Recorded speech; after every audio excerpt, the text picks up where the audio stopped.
Bueno, bienvenidas y bienvenidos a todos. Tengan buenos días. Vamos a dar inicio a la tercera conferencia sincrónica que hemos desarrollado con la licenciada Zenia Serrano. Y en esta oportunidad vamos a desarrollar el tema servicios especializados para la atención. Ya hay dos conferencias sincrónicas alojadas en plataforma y en esta oportunidad también vamos a desarrollar una lectura dirigida. Recordarles que pueden hacer sus consultas, ya sea levantando la mano o activando su micrófono. Al mismo tiempo yo voy a estar dando lectura al chat para transmitirle a la licenciada Zenia sus consultas o comentarios. Bueno, también felicitarles porque en las sesiones anteriores han participado mucho para retroalimentar esta sesión. Es importante escucharlas, ¿verdad? De acuerdo a su experiencia y también salir de duda, ¿verdad? De algunas acciones que debemos tomar en pro del desarrollo de este tema, ¿verdad? En nuestros espacios. Así que le damos la palabra a la licenciada Zenia. Muchas gracias y pues vamos a estar pendientes de sus consultas. Bienvenidos y bienvenidas. Bueno, buenos días a todas y todos. Tenemos una oportunidad más de conocernos, profundizar en el tema, compartir experiencias y con ello también invitarles a que si aún no han podido leer el material de las sesiones anteriores, tienen todavía el fin de semana, ¿verdad? Para que se pongan al día. Pero hoy especialmente queremos hacer algo diferente. Hoy vamos a comenzar escuchándoles a ustedes con la lectura, sus comentarios, ya sea en medio o al final de la misma. Y luego yo haré una exposición breve sobre el mismo tema. Así es que yo voy a indicar que de esta lectura que tenemos en pantalla, ¿cuáles son los párrafos que quisiera que alguien me apoyara leyendo y que fueran varias personas?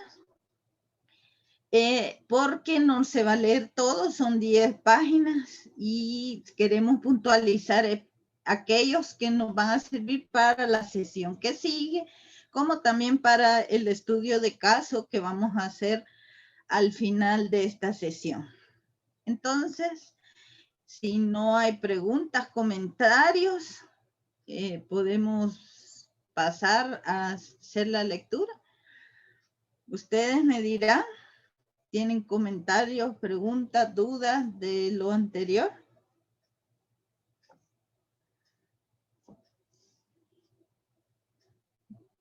Bueno.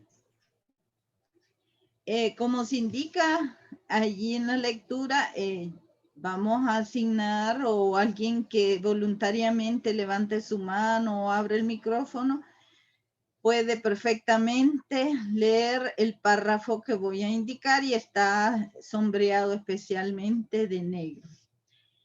En este tema lo que más queremos hacer énfasis es conocer un poco de aquellos lineamientos para servicios especializados para la atención de grupos vulnerables.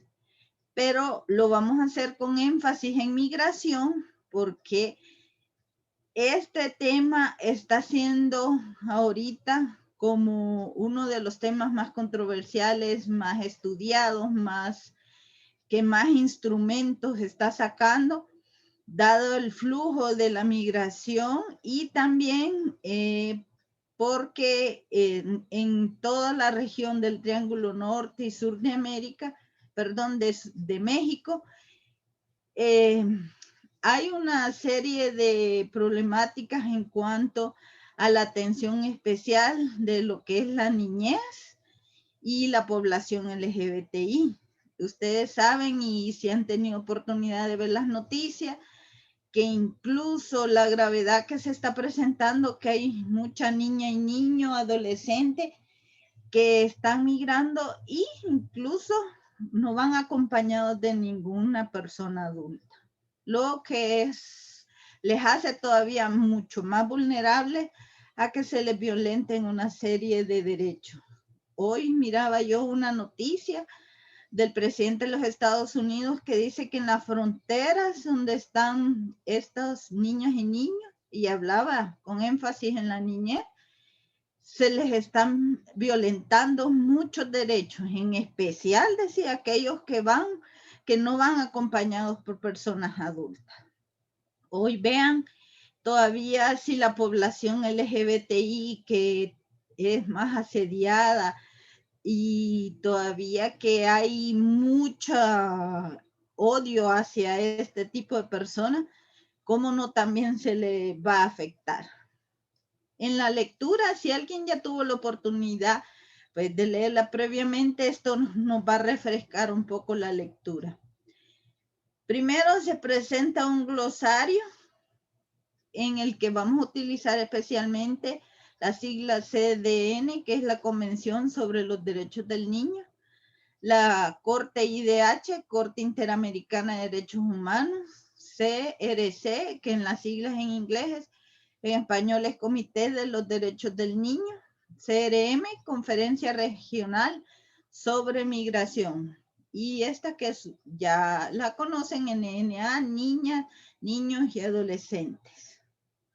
Y otra de las que vamos a ver, que es la población vulnerable LGBTI, que la L lesbiana, G de gays, B de bisexuales, la T de trans, que incluye travestis, transgéneros y transexuales, y la I de intersexuales.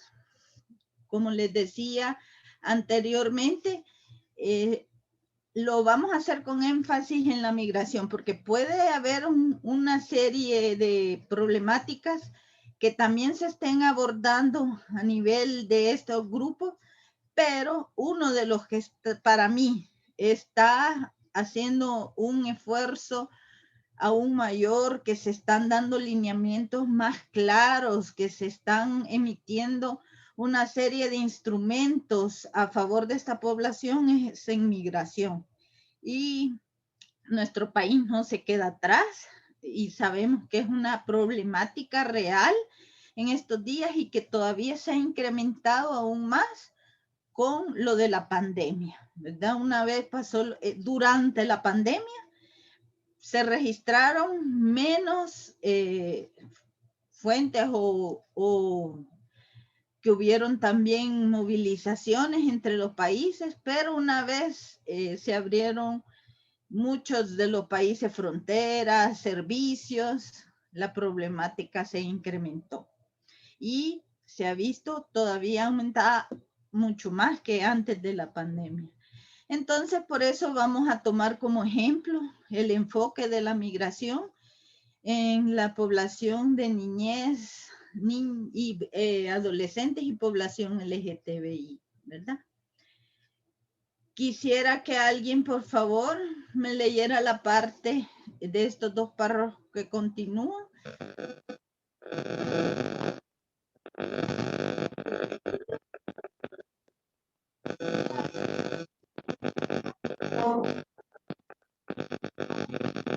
Diana tiene abierto su micrófono, pero no le logramos.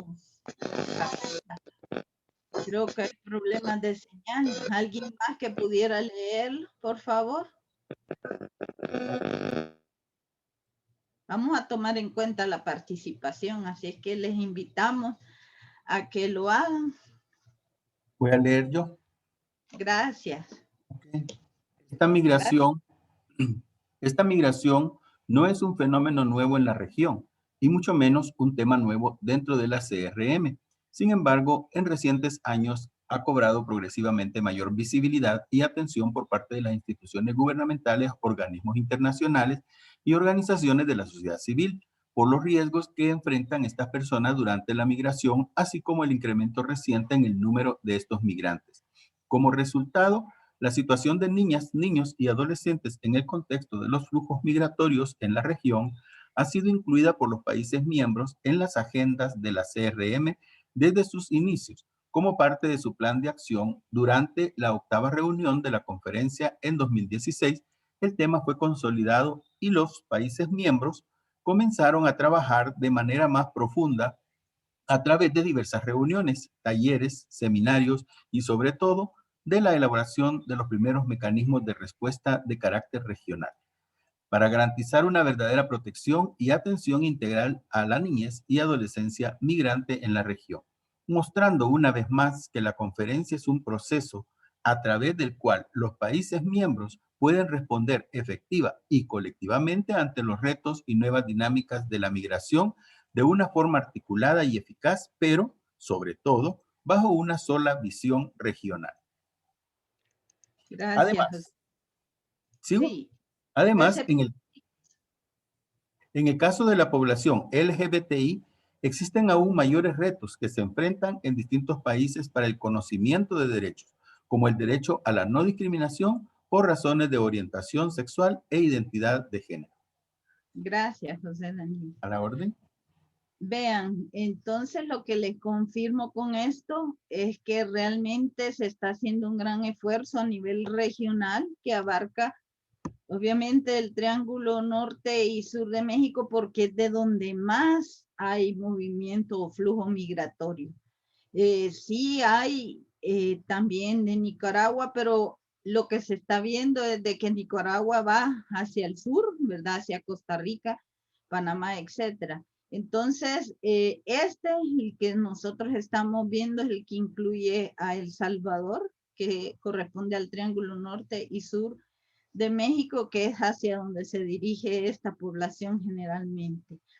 Entonces, los países miembros tienen que tomar en cuenta no solo lo que ya se ha dicho respecto a muchos mecanismos y defensa de derechos humanos a nivel internacional, sino que también es un deber y obligación de los estados responder pues efectivamente a estos procesos y sobre todo aquellos donde reciben a estas personas todavía tienen un rol más destacado o más importante que ver cuando reciben a tanta población en diferentes condiciones, formas, y que no se pueden asignar en un solo lugar, sino que necesitan lugares adecuados, diferenciados, de manera que la atención, pues, y los lineamientos sean más efectivos a la hora de proteger, atender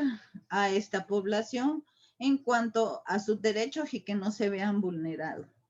Hay una serie también de conceptos en la lectura básica que no nos vamos a detener porque algunos ya lo vimos durante la semana, otros los tienen también dentro de las conferencias posteriores y el material entregado, pero sí quiero destacar los que están subrayados.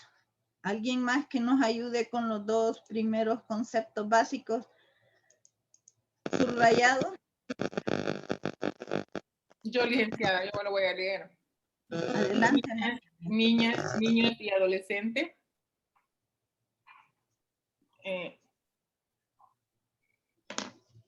Incluye las dos definiciones arriba mencionadas. Cabe destacar que en las legislaciones nacionales de algunos países miembros de la CRM se utiliza el término de personas menores de edad en procesos de modificación para referir al grupo poblacional. Pero para efectos de este documento se usará niñas, niños y adolescentes, o en su defecto las siglas MNA. Migración. Conlleva el movimiento de personas a través de una frontera internacional hacia otro estado o bien dentro de un mismo estado. Abarca todo movimiento de personas, sea cual fuera su tamaño, su composición o sus causas.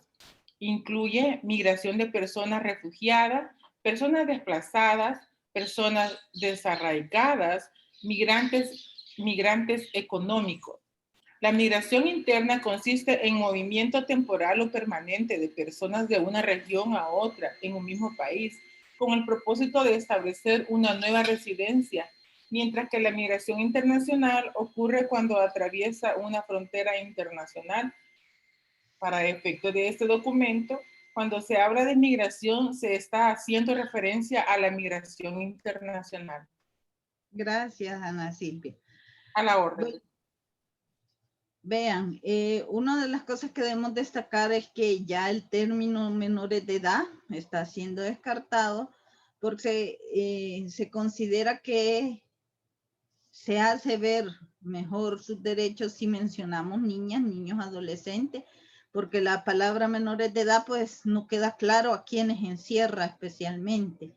Y en cuanto a la migración, lo que debemos de tomar en cuenta son la diferenciación de la migración interna y la migración internacional. La interna obviamente se refiere dentro de un mismo país y que la tenemos. Estábamos hablando, no sé si fue la primera o segunda conferencia, que hablábamos del desplazamiento que existe, ya sea de municipio a municipio, de departamento a departamento, por una serie de problemáticas sociales que existen. Y la internacional a la que nos vamos a referir ahorita, en este ejercicio que estamos haciendo, es la internacional, ¿verdad? Que es saliendo del país hacia otros destinos.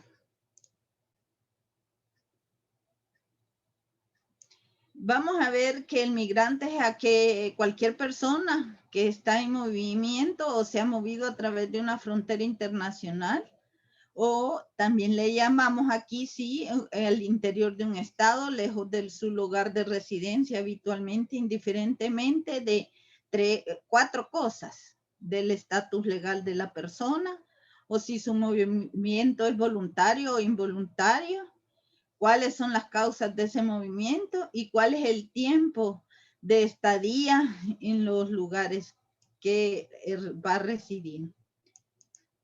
¿Alguien más que nos haga el favor de leer protección internacional? Yo, licenciada. Buenos días. Diana. Buenos días. Protección internacional. Por protección internacional se entiende aquella que ofrece un Estado a una persona extranjera de conformidad con obligaciones internacionales y o legislación nacional, debido al miedo a la persecución o tortura, o bien porque sus derechos humanos se ven amenazados o vulnerados en su país de nacionalidad o residencia habitual, según sea el caso, y en el cual no pudo obtener la protección debida por no ser accesible, disponible y o efectiva. Si bien la protección internacional del estado de acogida se encuentra ligada con frecuencia a la condición o estatuto de refugiado. En primera instancia, las diversas fuentes del derecho internacional pueden abarcar también otro tipo de marcos normativos de protección. Solamente gracias, Ana. Bueno. Diana. Bueno, vean, lo importante de esto es comprender también que como migrantes hay una serie de condiciones o estatutos internacionalmente, y los mencionábamos arriba, pero eso es una lista corta porque también pueden haber migrantes que pidan el asilo, ¿verdad? Por diferentes causas. En fin, hay una serie de condiciones que el Estado que acoge a estas personas debe diferenciar, debe resolver según peticiones, ¿verdad? Y no tratar en sí a toda la población como un solo bloque, un solo problema, porque existen en cada individuo, persona, diferentes tipos de situaciones por las que ha llegado ahí. Estos conceptos que siguen a continuación también no nos vamos a detener porque ya están dados en las conferencias anteriores, pero sí vamos a ver el último, el intersexual, porque es parte del ejercicio que vamos a hacer o el estudio de caso que haremos al final. ¿Alguien que me haga el favor de leer el concepto de intersexual, por favor?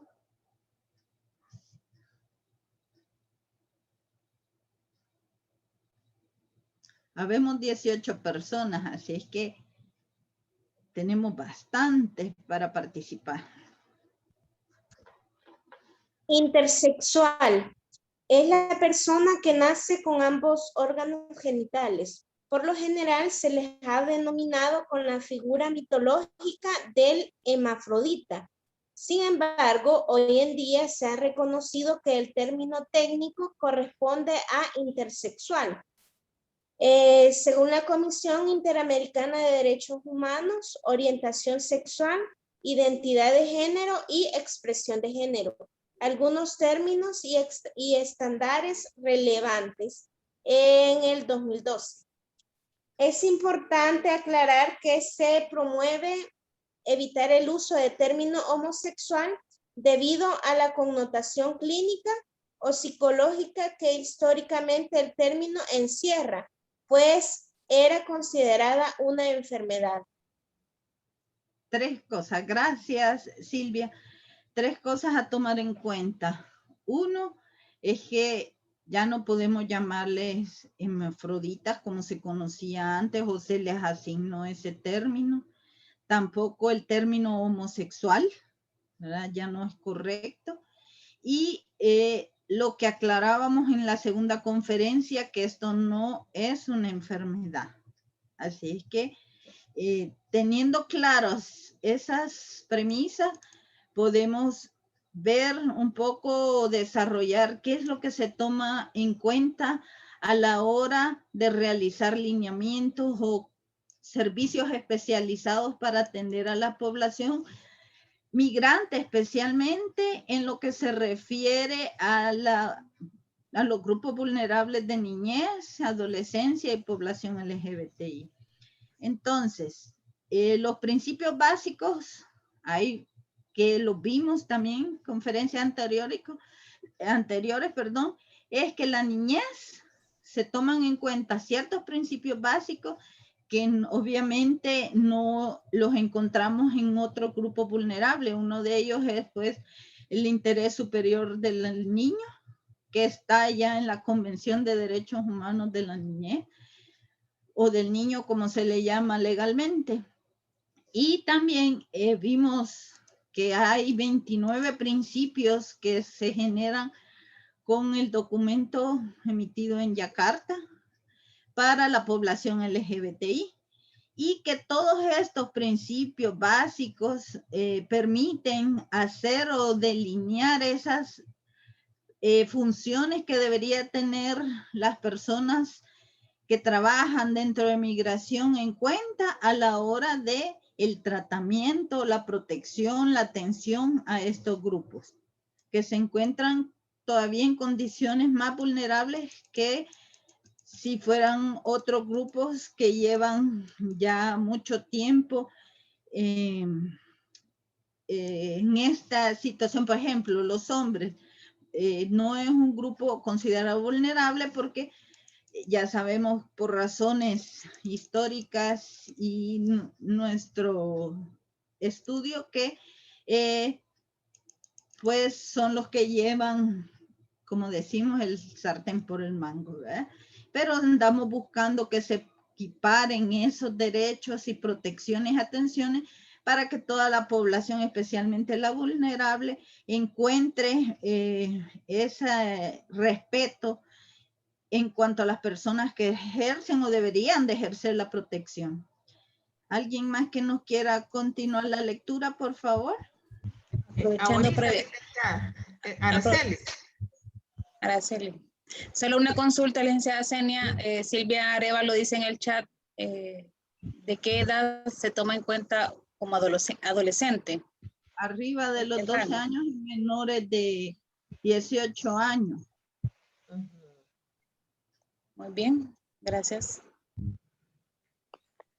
Bueno, las acciones de protección sugeridas se detallan de acuerdo a las diversas fases de proceso migratorio, desde antes de partir, durante su detención y recepción en los países de tránsito y destino, hasta la integración o retorno y reintegración en sus países de origen.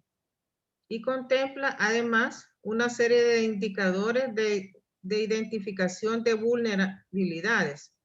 Las acciones a tomar en cuenta para abordar el tema están identificadas desde diversos enfoques de derechos humanos, de género, de diversidad, generacional, contextual, de interculturabilidad y de desarrollo integral, enfoques que reflejan principios contemplados en el derecho internacional de los derechos humanos, así como los instrumentos internacionales y regionales atinentes a la materia migratoria y sobre niñez y adolescencia y personas LGTBI. Asimismo, se visualiza dentro de todas ellas una necesaria articulación y coordinación con las instituciones especializadas en la niñez y adolescencia, los organismos internacionales y las organizaciones de la sociedad civil, y la adopción de medidas para prevenir el tráfico ilícito de migrantes para proteger a estos grupos vulnerables. Gracias. Bueno, vean que vamos a tomar en cuenta aquí. Hablar de migración todavía, imagínense, es más complejo cuando hablamos de fases de procesos migratorios. Es decir, que la necesidad de protección es desde que parten de su país de origen. Imagínense, de ahí ya debería atenderse eso. Y habla también de los países de tránsito y destino. Es decir, por ejemplo, de El Salvador, si va hacia Estados Unidos, unos países de tránsito pueden ser Guatemala y México, ¿verdad? Y el de destino, obviamente, si es que esa es la meta, Estados Unidos, en un caso hipotético. Entonces, también, una vez llegada a su destino, si no logran, pues, cumplir el objetivo, muchas veces estas personas son devueltas a sus países de origen y eso también implica un proceso de atención, protección a todas estas personas. O sea, hablar de migración también contempla una serie de acciones a tomar en cuenta. Por eso hablamos de diversos enfoques que se deben de tomar en cuenta. Y por eso los mecanismos o lineamientos que se han desarrollado a nivel internacional aplican toda serie de enfoques. ¿Y por qué? Porque al referirnos cómo debe ser cada caso en particular o cómo debe comprenderse cada caso en particular que hablábamos, que pueden haber grupos de niñez, adolescentes, acompañados o no acompañados, pueden haber personas de tercera edad, adultos, o mujeres embarazadas, población LGBTI. Para ello es necesario tener mecanismos específicos para cada grupo. Por ejemplo, para la niñez, debería de haber una entrevista, obviamente, a cargo de personas preparadas, y ya vamos a ver una serie de lineamientos que se deben de tomar en cuenta a la hora de hacer estas entrevistas. Pero lo importante es lograr obtener cuál es la edad de esa persona, cuáles son las implicaciones prácticas de que, por qué está migrando, ¿verdad? Entre 8 y 16 años. ¿Cuál es su grupo étnico y su idioma? Porque hay países como Guatemala que las personas que están migrando pertenecen a ciertos grupos indígenas. Y la experiencia migratoria contribuye al ejercicio de tus derechos o los violenta, o sea, experimentar si es primera, segunda vez, cómo han ejercido, le han atendido, si realmente se siente protegido o se le han violentado esos derechos, si es niña, si es niño, si está siendo discriminado por razones de religión, orientación sexual o cualquier otro factor que ha sido uno de los motivos para migrar. ¿Qué puede necesitar? ¿Qué atención inmediata necesita? Entonces, veamos a continuación que estos principios son los que nos dan la pauta para cómo las personas responsables de brindar atención y protección deben asumir esa responsabilidad diferenciada, especialmente niñez, adolescencia, migrante, e incluso la población LGTBI que hemos tomado en cuenta en este caso, porque obviamente hay otros grupos vulnerables, pero aquí nos estamos enfocando más que todo a niñez, adolescencia y población LGBTI. Entonces, ¿cuál debería ser el rol o un desempeño favorable de ciertos funcionarios e instituciones gubernamentales También se incluye la sociedad civil, organismos internacionales que toman en cuenta, ¿verdad? Y sabemos que hay una serie de compromisos que se han firmado a través de los países miembros a nivel de derechos internacionales que toman en cuenta todo aquello que favorezca a estos grupos vulnerables. Por eso ahí tienen ustedes en pantalla una lista de principios a tomar en cuenta. En caso de la niñez y adolescencia, está el interés superior del niño o la niña, ¿verdad? Reconocer que son titulares de derechos, ver que o contribuir a que exista una unidad familiar, es decir, especialmente si no van acompañados de esa figura. Debería existir la igualdad ante la ley y los derechos a la no discriminación por sus diferentes condiciones, el derecho a la vida, supervivencia, desarrollo, acceso efectivo a los procedimientos de protección y garantías procesales. En fin, todos estos principios son los que favorecen o son tomados en cuenta a la hora de crear esos instrumentos que les permitan atender de una forma segura, confidencial, respetando derechos en cuanto a la niñez y adolescencia. En cuanto a la población LGTBI, también tienen derechos universales que se están protegiendo a través de una serie de principios. Aquí traigo una lista de ejemplos de los que se toman en cuenta también y los que más han sido violentados. Ejemplo, el trato digno. No muchas veces reciben ese trato, hay mucha burla, mucho odio, mucha vulnerabilidad a sus derechos en general. Realmente, por eso los principios enfocan a que el interés superior no solo de la niñez y la población LGTBI sea respetada, sino que se manejen de parte de las autoridades o quienes deberían de defender esos derechos tomando en cuenta estos principios. Hoy vamos a ver un ejemplo real de cómo estos lineamientos se van a hacer efectivos en estas poblaciones, siempre y cuando tomemos en cuenta esa atención respetuosa y sin discriminación y que sea con un trato digno. Quisiera que me leyeran las primeras 4 a alguien, por favor. Sí, yo, licenciada. Ningún tipo de discriminación puede ser aceptada. Número 2. Las personas LGBTI son sujetos de derechos no beneficiarios. No beneficiarios de asistencia. Número 3. Reconocer que la atención a las personas LGBTI afectadas en sus derechos no exige la creación de nuevos derechos ni que se concedan derechos especiales. Por el contrario, se trata del estricto cumplimiento al derecho a la igualdad y no discriminación, al reconocimiento de que la orientación sexual, identidad y expresión de género de las personas no pueden ser limitantes en el ejercicio de sus derechos. Número 4. Brindar un trato respetuoso y digno a todas las personas independientemente de su orientación sexual, expresión o identidad de género, estableciendo mecanismos adecuados y especializados que permitan garantizar el derecho de acceso a los diferentes servicios institucionales a las personas LGBTI.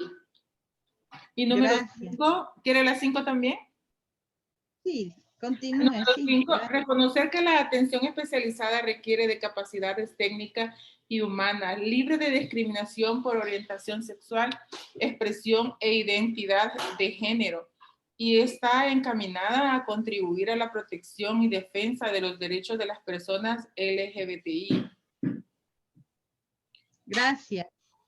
Bueno, ven que hay una serie de condiciones a tomar en cuenta, incluso la lista es más larga, la vamos a leer porque Esto nos va a permitir comprender un tanto o desarrollar su participación en el estudio de caso. Voy a continuar yo las otras 5. Es la 6, dice, la atención que se proporcione será interdisciplinaria, dependiendo del contexto del caso y de las necesidades de las personas que acuden a nuestra institución. Este es un ejemplo sacado de lineamientos en instrumentos que exige que las personas que atienden a esta población pues deben estar capacitadas y pueden ser atenciones psicológicas, legales. Es una serie de condiciones que se deben de tomar en cuenta. Por eso existen los famosos protocolos en que paso a paso nos indican qué va primero, quién lo ve primero, a quién se remite después. Pero dentro de ese paso a paso también se deben de tomar en cuenta todos estos lineamientos. 7. Él o la profesional debe abstenerse de emitir juicios de valor respecto a los hechos relatados por las personas LGBTI que acuden a la institución, ¿verdad?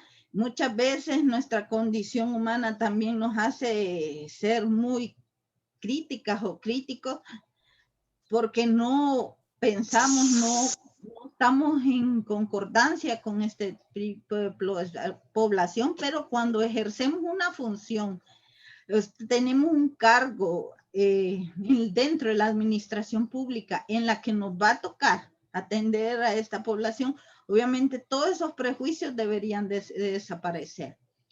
8. No presuponer la heterosexualidad de las personas. Por ello es importante utilizar términos inclusivos y respetuosos que no lesionen sus derechos y que incluyen a la comunidad LGBTI en toda su diversidad. Ya lo mirábamos al principio, ¿verdad? No hablar ni llamarles homosexuales, lo mirábamos en otras conferencias que no es correcto llamarles marimachas, tampoco llamarles maricones y todas esas palabras despectivas que no conducen a que estas personas se sientan bien en ese trato. Más bien es un trato irrespetuoso, no digno. Debemos de evitarlo, ¿verdad? 9. Evitar sugerir que la persona cambie de conducta o comportamiento relacionados con su orientación sexual, expresión, identidad de género. Por el contrario, empoderar a la persona en la defensa de sus derechos. Es decir, eso es lo que se debe hacer, empoderar a las personas, no decirles, mire, para que no te vaya mal, cambia de actitud. No, debemos de respetar esas condiciones tal y como son y como los exige también el marco internacional y nacional. 10. No recomendar o prescribir tratamientos o evaluaciones psicológicas o psiquiátricas a una persona por el cuestionamiento de su identidad o expresión de género u orientación sexual. Esto tiene que ver mucho también con el ejercicio que vamos a hacer luego de la presentación en PowerPoint y que tiene que ver ya un ejercicio práctico. 11. Al recabar o recibir la queja, denuncia o reclamación de esas poblaciones, obviamente, procurar obtener todos los datos necesarios, que ya vimos las preguntas que eran necesarias, evitando en lo posible posteriores declaraciones que ocasionen una revictimización de las personas, sobre todo en casos de violencia y teniendo en cuenta los lineamientos relacionados a la confidencialidad y clima de confianza. Yo les explicaba de un caso real de una chica adolescente que durante la pandemia fue violada y en principio no encontró ayuda inmediata cerca de donde ella era originaria porque estaba la administración o donde le correspondía hacer la denuncia cerradas porque estaban atendiendo la pandemia. Una vez logró que se le atendiera, no fue atendida en un lugar cerrado, sino que abierto donde cualquier persona podía oír su testimonio. Y entonces eso a ella lo manifiesta que le acarreó vergüenza, le acarreó miedo, en fin, una serie de condiciones que se deben de tomar en cuenta a la hora de entrevistar a estas personas. 12.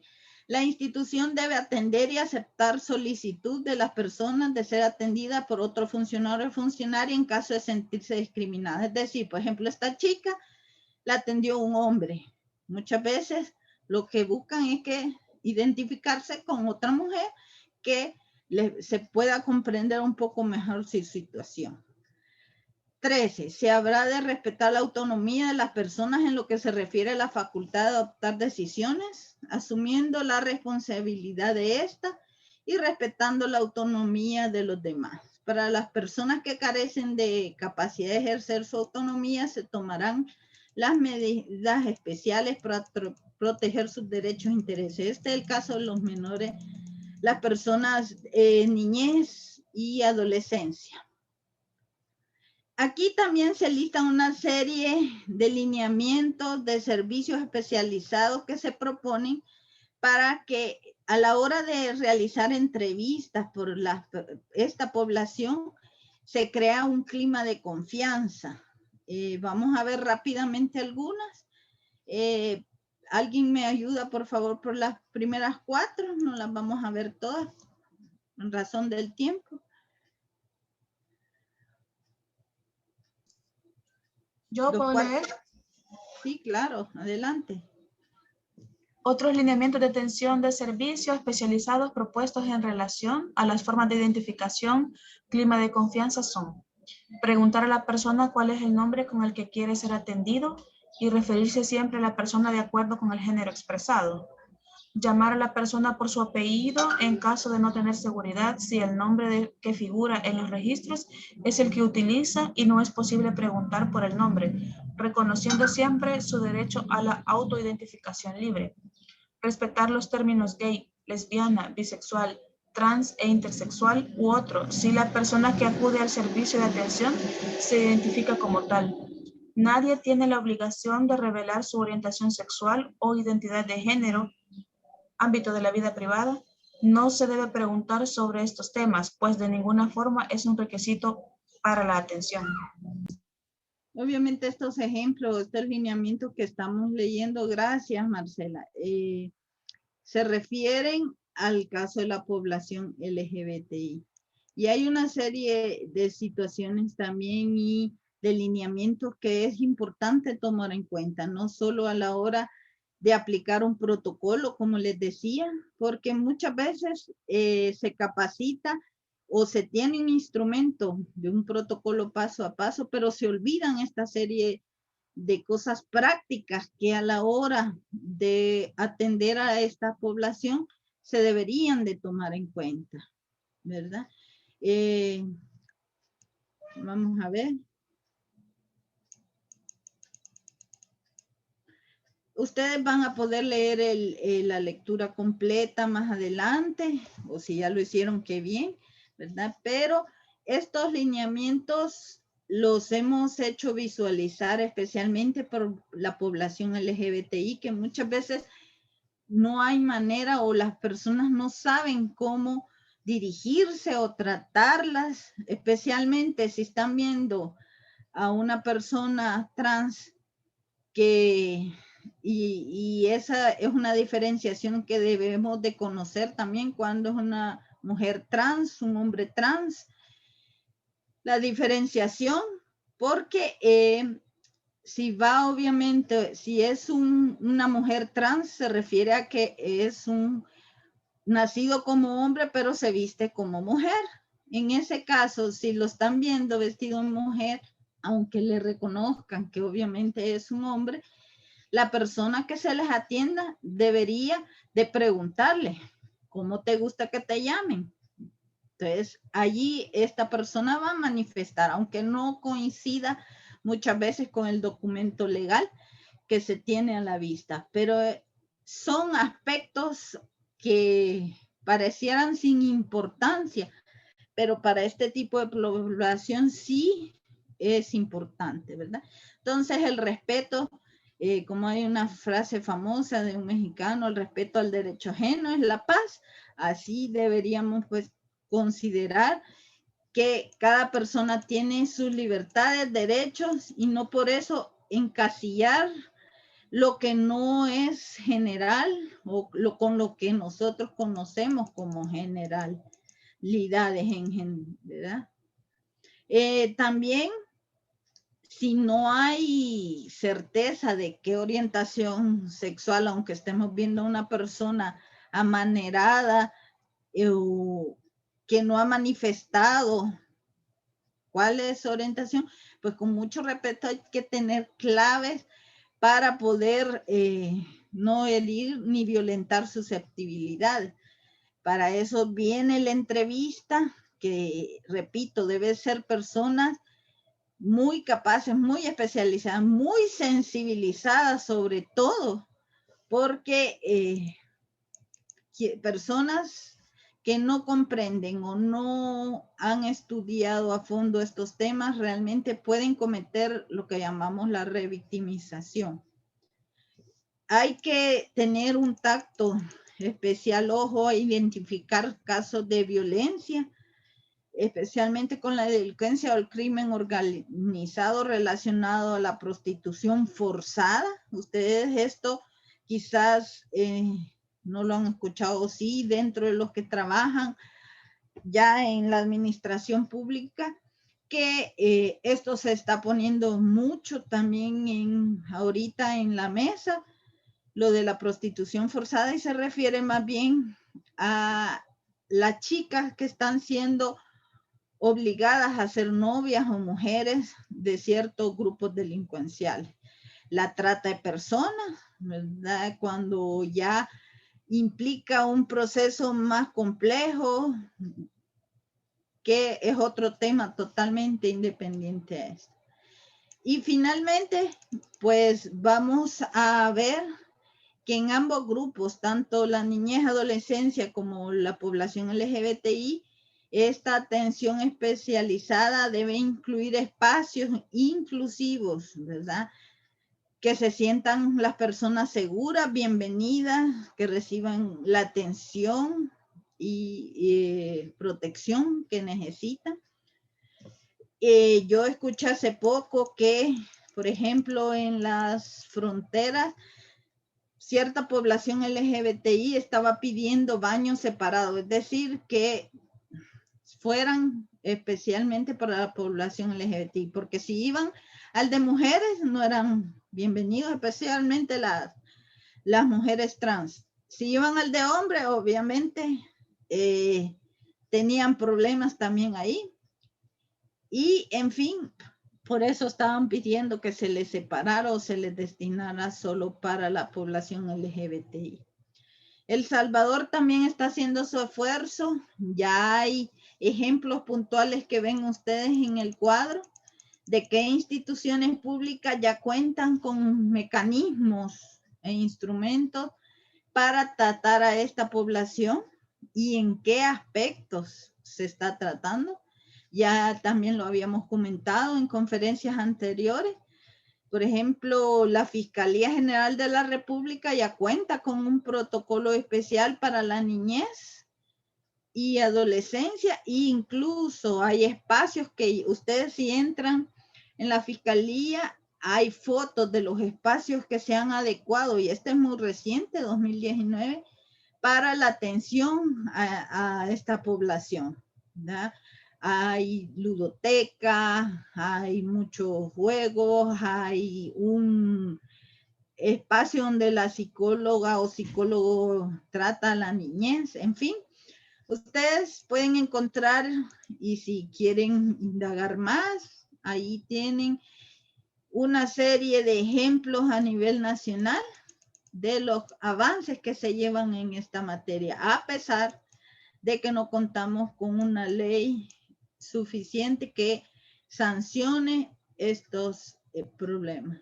Y también van a encontrar al final de la lectura una bibliografía de donde se han tomado estas lecturas, sino que también van a encontrar muchos ejemplos tanto internacionales como nacionales.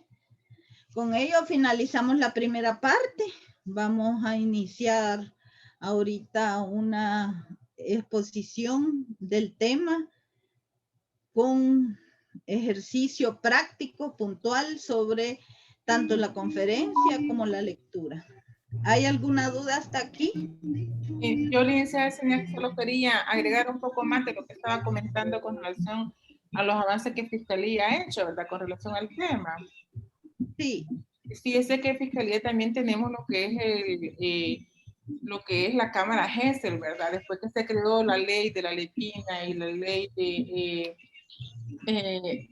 la ley especializada contra la violencia contra las mujeres, se creó también lo que es el cuarto de crisis, donde se atienden a las víctimas que están en crisis, ¿verdad? Por su victimario. Y así también se cuenta con lo que es un cuarto privado para entrevistar a las víctimas cuando los delitos son bastante gravosos y las víctimas están en un estado de pánico, ¿verdad? Entonces, por lo general se toman las entrevistas en los cubículos, ¿verdad? De la recepción, si los delitos no son bastante gravosos, si la víctima no está en crisis.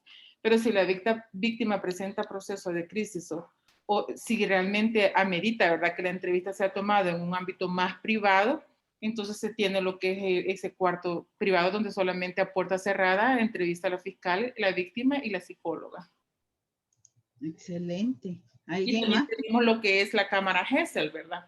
Donde por lo general yo en lo personal solicito cuando mi víctima es por delito de violación o un delito bastante afectuoso, ¿verdad? Que veo que está bastante afectada. Yo siempre, aunque la víctima sea mayor de edad, solicito ante el juez que me autorice la toma de entrevista a través de la Cámara GESEL, ¿verdad? Para así no llevar la vista pública a la víctima que vaya a testificar lo que le pasó y evitar la revictimización, ¿verdad?, hacia la víctima. Excelente, gracias por compartir ya en la práctica cómo hacen la diferenciación y los mecanismos que utilizan. ¿Alguien más que nos quisiera compartir en la práctica o alguna más que quieran compartirnos en cuanto a la lectura, dudas, etcétera? Sí, licenciada. En el caso de ISDEMU, a nosotras ya se nos han realizado capacitaciones para que podamos atender a la población LGTBI tal cual, ¿verdad? Aunque ya sabemos que existen limitantes en las leyes, ¿verdad? Porque no hay un articulado específico donde diga que los derechos de la población LGTBI son estos, estos y estos. Pero en el caso de nosotras sí hemos recibido orientaciones para atenderlas, ¿verdad? Ya de manera integral y en cuanto a la identidad de géneros que ellos expresan. Perfecto, muchas gracias. Yo quisiera participar. Sí, Danilo, adelante. Sí, en el caso nosotros y nosotras ahí en la universidad, hemos tenido prácticamente, han habido como 4 casos de personas trans, 2 que se retiraron porque no se sintieron que ninguna instancia le respondiera.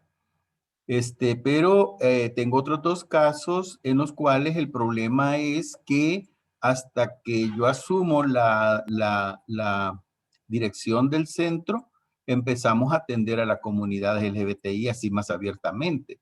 Entonces el problema de una de las personas que es la que más se atreve a denunciar es, por ejemplo, en el uso de los baños, ¿verdad? Que ella solicita que se pueda hacer un baño exclusivo para las personas trans, porque ha tenido experiencias en las denuncias que ella pone, que, por ejemplo, si entra al baño de mujeres, la discriminan, la sacan, le hacen bullying, y si va al baño de hombres, Dios guarde, porque como ella va ahí con su identidad, entonces ya ha tenido intentos de violación o la han golpeado y el bullying, ¿verdad? Entonces, esa es una de las situaciones que tenemos ahí en la universidad. Se había logrado que el señor rector actual, cuando era decano de economía, había mandado a hacer un baño para que pudieran utilizar las mujeres trans, pero cuando él deja el decanato, eso lo cierran y ya no se le atiende a estas personas. Entonces son situaciones, la necesidad, que hacen ver la necesidad de elaborar políticas institucionales para atender a esta persona. Porque, por ejemplo, en el caso de nosotras tenemos la política de equidad de género, pero en la política de equidad de género no se menciona a esta población, se menciona a mujeres, ¿verdad? Y las compañeras que han sido las facilitadoras, las consultoras que han trabajado en la elaboración de esta política, ellas dicen, aunque diga género, esto es para mujeres. Entonces, eso nos obliga a tratar de ver de qué manera podemos hacer una normativa o un reglamento para poder atender a estas personas. Aparte de eso, la necesidad de trabajar con las diferentes carreras para darles a conocer todo esto que estamos aprendiendo, ¿verdad? De cómo tratarlas, de cuáles son sus derechos, de cómo tenemos que llamarlas, porque muchas veces hay docentes y principalmente compañeras mujeres, dicen ellas, ¿verdad? Es denuncia de ellas, de que las mujeres son las que principalmente las llaman por el nombre de varón, ¿verdad? Entonces les dice ella, yo no me llamo así, me llamo de esta manera, y entonces dice el DUE dice así. Entonces son situaciones que tenemos que trabajar mucho con las docentes y los docentes de cómo es el trato y los derechos que ellas tienen. Un caso que yo tuve que ir a hablar con la persona que hacía esto, le decía, ¿y qué le cuesta llamarla por el apellido? ¿Verdad? No es necesario que usted insista en el nombre que dice en el DUE, sino que llámela por el apellido, porque así con eso ella se siente no tan cómoda, pero es mejor llamarla así que llamarla por su nombre, según el DUE. Entonces, pero eso pasa porque tenemos que tener políticas de cómo atender a esta población en las instituciones. Hasta ahí me quedaría. Gracias, José Danilo. Vean, algo que retomo de la participación de José Danilo es en cuanto a lo que él decía de el problema que existe en nuestro medio es que al haber avances, como es el baño que se abrió dentro de la universidad para esta población LGBTI, eso es un avance, pero lastimosamente en nuestro medio, aún cuando hay cambios de autoridades, de administraciones, todos esos avances muchas veces en vez de avanzar, retroceden. Es decir, él explicaba que una vez cambió director, pues se cerró, cuando deberíamos de considerar que eso es un avance. Lastimosamente, y como él dice, aún dentro del profesorado, e incluso las personas en general tienden a discriminar a este tipo de población. Y si pensáramos que toda persona merece respeto, tiene derecho, antes de que los prejuicios o nuestras críticas o consideraciones personales nos hagan apuntar el dedo o meter el dedo en la llaga, mejor considerar el respeto. Una de las prácticas, y que lo leíamos allí, es esa. Si no queremos mencionar el nombre con el que se identifica esta persona, el apellido es una buena opción, ¿verdad? Entonces, es un error que aún no encontramos mecanismos que nos puedan decir claramente que en caso de haber este tipo de violaciones existan sanciones. Ya vamos a ver el decreto 56, que es muy claro, es en beneficio de la población LGBTI, que dice que no a la discriminación, pero se queda corto en cuanto a qué pasa si no se cumple con eso. ¿Alguien más? Sí, yo quisiera dar una anécdota que nos pasó a nosotros en mi trabajo. Yo trabajo con el Ministerio de Salud. Fuimos a la Bartolina, una Bartolina X. Había una persona de la población clave, sea de mujer, pero no la podían, parte donde estaban las mujeres, ni la podían meter donde estaban los hombres. Como no tenían un espacio, la tenían debajo de un árbol esposado, ¿verdad? Entonces, llegamos a hacer la visita por unas consultas médicas que siempre se hacen un día X a la semana, Y pues la verdad que escandalizados todos, ¿verdad? Pedimos que por favor la pasaran con las mujeres. Las mujeres no querían, pues la verdad que a veces nosotras como mujeres pues también somos un poco inquisitivas, ¿verdad? Y en los hombres pues no podían meterlo. Entonces decidieron abrir un espacio pequeño donde tenerla, resguardándolo de la lluvia, pues de la intemperie donde la tenían. Y se hizo totalmente la denuncia. Al final, pues logramos llamar a la Procuraduría, ¿verdad? Y ellos llegaron a ayudarnos con el caso. Solamente esa era la anécdota que quería decirles. Hemos trabajado mucho como Ministerio de Salud y hemos avanzado mucho, ¿verdad? También en este tema de la población clave. Sin embargo, pues todavía nos toca una gran tarea para ver eso, porque pues nosotros también vemos la parte de las cárceles, ¿verdad? Bartolinas, centros penitenciarios, y todavía ahí hay mucha violación de derechos por parte de todo el personal hacia la comunidad, ¿verdad? Solamente. Gracias, Ivonne. Supongo que se estaba refiriendo a un hombre trans, el caso, ¿verdad? Que nació mujer, pero se viste como hombre. ¿Es así, Ivonne? Sí, así es.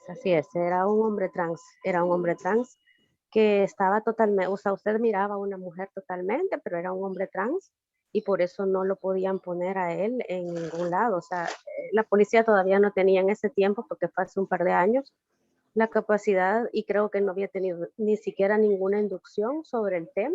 Ahora pues nosotros en nuestros centros penitenciarios, a nuestros Bartolinas, centros penales, nosotros ya más de alguna vez hemos dado muchas capacitaciones sobre la población, ¿verdad?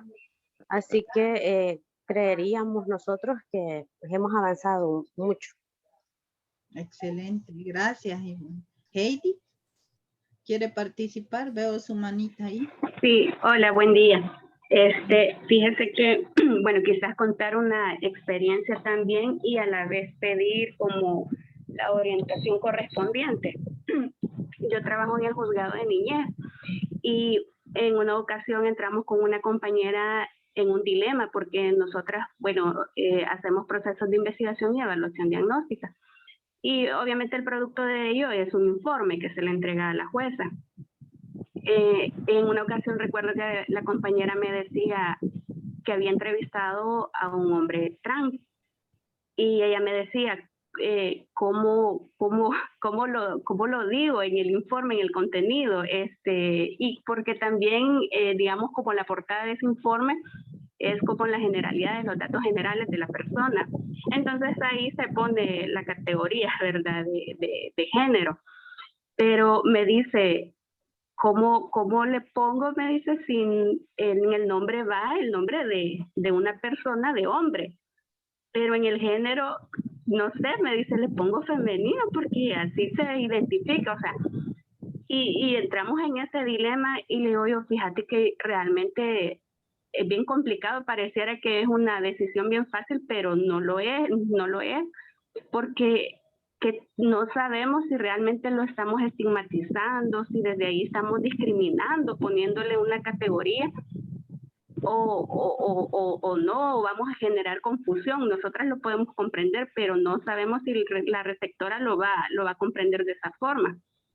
Entonces, y bueno, fue ese el dilema. Entonces, aquí, licenciada, a mí sí me gustaría como su orientación, sobre todo en el sentido de uno de los principios que mencionó, en cuanto a que si la persona, al menos así lo entendí, si la persona se identifica de esa forma y lo dice, que quiere ser identificada de esa manera, o sea, se puede establecer, digamos, en este caso, en un informe. Pero si no lo dice, o sea, simplemente es porque yo observo que esa persona, digamos, nació siendo hombre, pero se identifica como mujer. Entonces, ¿cómo hacemos esa relación? Porque fíjese que al final concluíamos con la compañera, bueno, Aquí el punto no es enfocarnos que si es hombre, que si se expresa como mujer. Aquí el punto es el objetivo por el cual a él se le evaluó, a ella. Entonces, estamos viendo competencias de cuidador, estamos viendo si su dinámica familiar, su estructura, si al final esto es positivo para poder valorar que esta persona sea un recurso familiar. Entonces, al final el enfoque iba en ese sentido, ¿verdad? Pero el dilema entró desde el principio, bueno, ¿cómo lo identificamos? ¿Cómo la identificamos? Entonces, de verdad que no nos gustaría como le digo, quizás hacer una mala práctica porque quisiéramos como respetar desde ahí los derechos de estas personas y no estigmatizarlos, no seguir contribuyendo a eso. Entonces, no sé, en ese sentido, de verdad, a mí me gustaría su orientación. Heidi, y una pregunta antes de responder. ¿Eso fue recientemente o hace un par de años? Fíjese que no, ya fue hace como quizás 2 años, ya hace bastante ratito. Y bueno, así hemos tenido que es bien contaditas las experiencias con personas que hemos evaluado como recursos familiares. Digamos, personas, me refiero a que pertenecen a la población LGBTI y hemos tenido una buena experiencia también, no fue caso mío, fue de una compañera que evaluaron a una pareja, y no sé si lo voy a decir mal, pero era una pareja de mujeres lesbianas. Entonces, al final se le evaluó y como le digo, la evaluación va en cuanto a verificar, ¿verdad? Que si esta familia pues tiene las competencias como cuidadores, si su dinámica familiar es positiva, ¿verdad? Etcétera. Entonces no es tanto enfocado en cómo ellos se identifican ¿verdad? Entonces, y esa pareja, recuerdo yo que sí se le entregó, se le entregó a una niña para que ellas asumieran el cuidado de ella. Entonces, y lo hacían muy bien, la verdad es que se hacían las supervisiones y lo hacían muy bien, o sea, en ningún momento había ningún tipo de afectación. Entonces, bueno, eso para ya me pasé a otro ejemplo, ¿verdad? Pero, como le digo, nosotras en esa ocasión, con el primer ejemplo, al final yo no sé si fue la decisión más fea, no lo sabré, pero le digo yo, bueno, mira, Leo, si querés, Leo, yo solo dentro del contenido del informe podés decirle, Leo, que la persona se identifica de esta manera.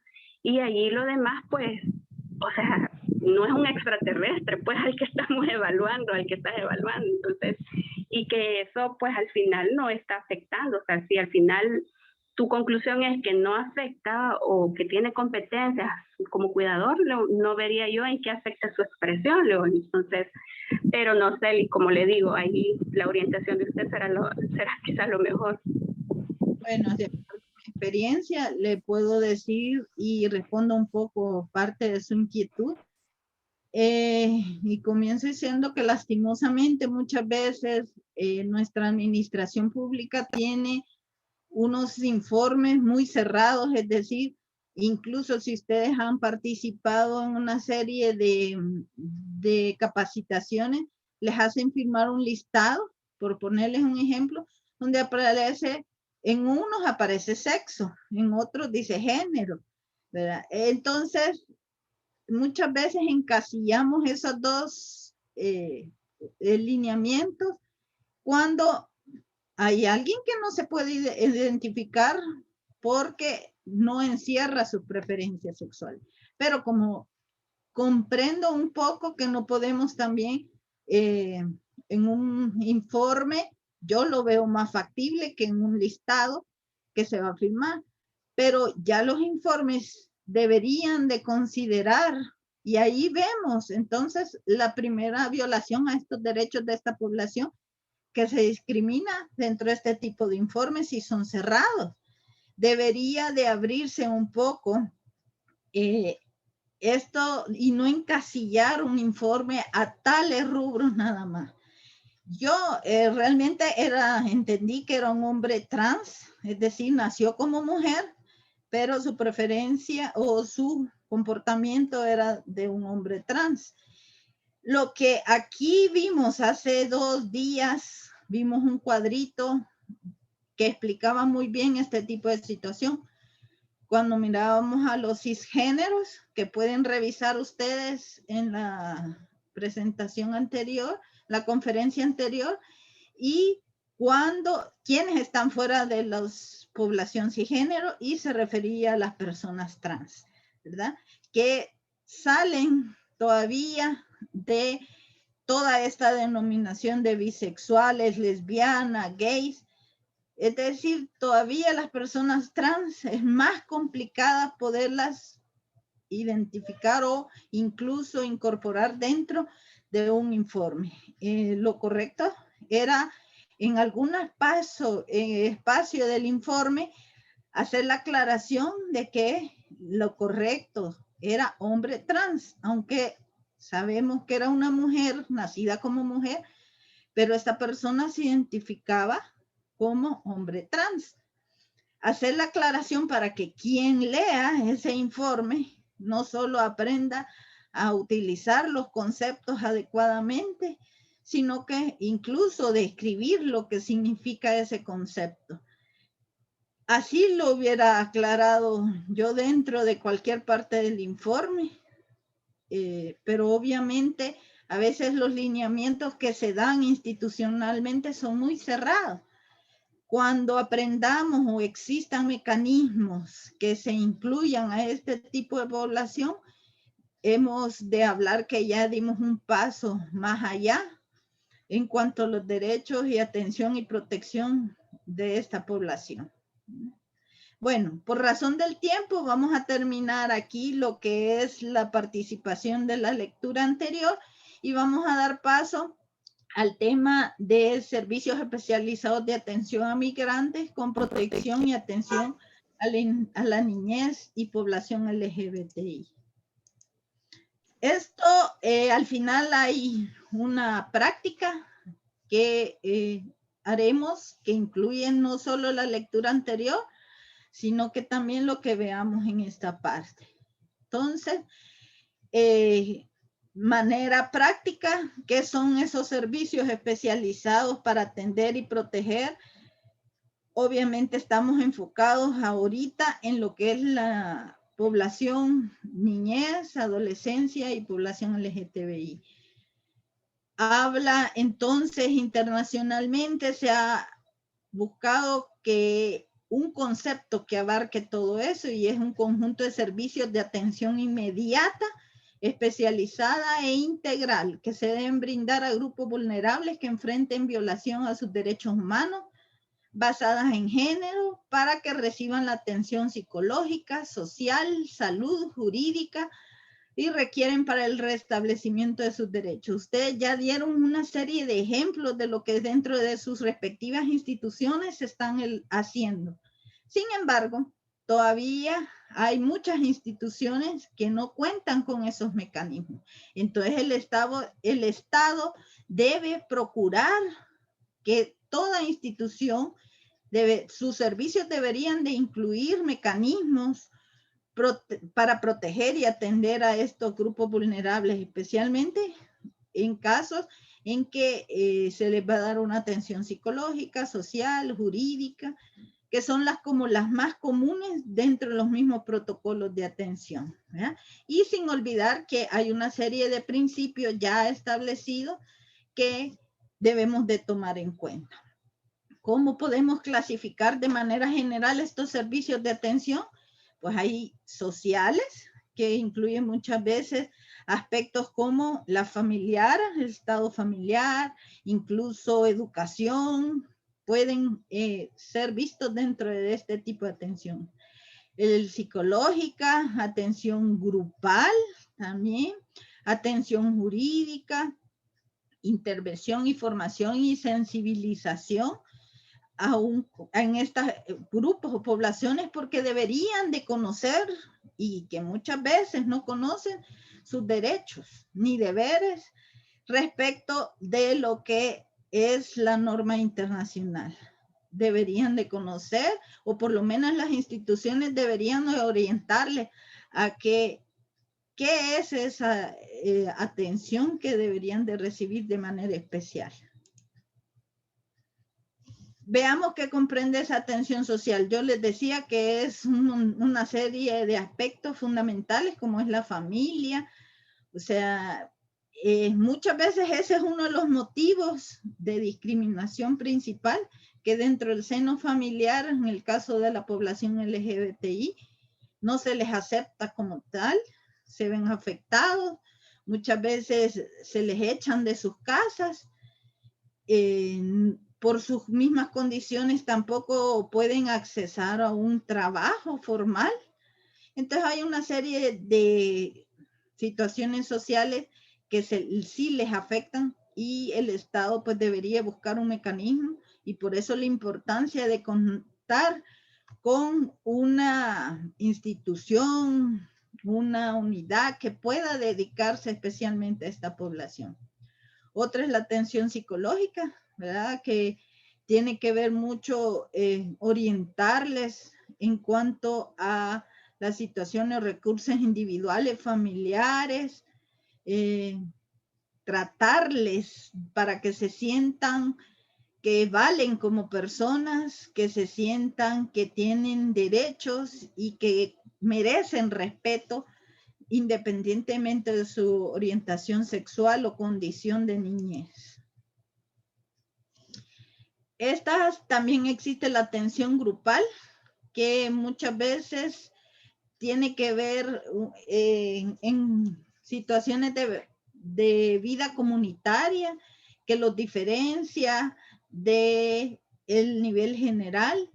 Ahí encontramos muchas veces a la población LGBTI, incluso dentro de la niñez, que ya se identifica población LGBTI, no se puede tratar en un grupo grupal igual que personas adultas, deberían de ser aparte. La atención jurídica, que generalmente es la psicológica y la jurídica, son las que más se prestan dentro del aparataje de la administración pública.